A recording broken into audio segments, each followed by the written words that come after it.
நீங்கள் கண்டிப்பாக பிள்ளைங்களோட இப்போவுமே டைம் ஸ்பெண்ட் பண்ணுங்கள். நீங்கள் டைம் ஸ்பெண்ட் பண்ணுறதுனால அந்த பிள்ளைங்க வந்து ஒரு எந்த விதமான டிஸ்ட்ராக்ஷனும் இல்லாமல் அவனுடைய டெய்லி ஆக்டிவிட்டியை தெரியும்போது அவன் எந்த இடத்துலையுமே ஒரு சின்ன தப்பு கூட பண்ண மாட்டாங்க. பிள்ளைங்க வந்து அப்படியே ஒரு ஃப்யூச்சர் லீடர்ஸ் ஆகக்கூடியதுக்கு எல்லா தகுதி உள்ள பிள்ளைகளும் நம்ம பிள்ளைங்க.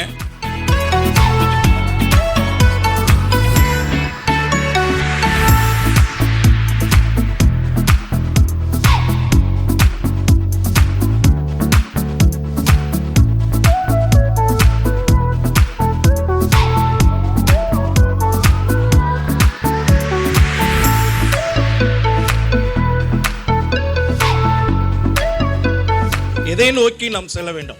அதை ஏன் சொல்கிறேன்னா, நம்ம ஸ்கூல்லே நம்மளுக்கு வந்து இது கொடுக்கணும். ஆனால் இந்த ஒரு 10 கேரியர் தான் நம்ம வந்து டாப் கேரியர் இல்லை.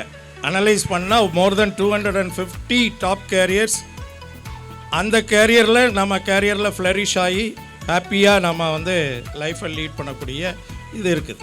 இதுக்கு வந்து I think separate career awareness programme அதையும் செஞ்சுருக்காங்கங்கும் போது ரொம்ப சந்தோஷமாக இருக்குது.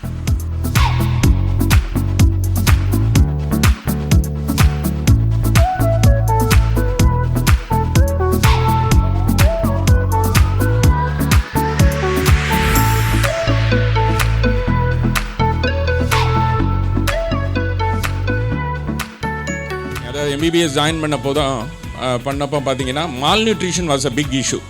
மால் நியூட்ரிஷன்னா அண்டர் நியூட்ரிஷன் சொல்லுவோம். ஸோ அண்டர் நியூட்ரிஷனுங்கிறது ஒழுங்கான சாப்பாடு கிடைக்காதது, ஒழுங்கான ப்ரோட்டீன் கிடைக்காது. அந்த குழந்தைங்கள்லாம் லீனாக இருப்பாங்க, விட்டமின் டெஃபிஷியன்சி இருக்கலாம், மைக்ரோ நியூட்ரியன் டெஃபிஷியன்சி இருக்கலாம். ஆனால் இன்னைக்கு பார்த்தீங்கன்னா over nutrition is a very big problem. More than 30%, அதாவது 3 பேர் எடுத்துக்கிட்டோம்னா ஒரு குழந்தை வந்து ஓவர் வெயிட்டாக இருக்குது. இந்த ஓவர் வெயிட்டாக இருக்கிறது என்ன ப்ராப்ளம்னா, ஃபியூச்சரில் நமக்கு வந்து இந்த குழந்தைங்க வந்து அடல்ட்டாக வரும்போது அகெயின் ஓவர் வெயிட்டாக இருப்பாங்க. அவங்க கேர்ள் சில்ட்ரனாக இருந்தால் they will have lots of problem with அவங்க பீரியட் ரெகுலர். இந்த PCODன்ட்டு ஒரு கண்டிஷன் இருக்கு அவங்களுக்கு.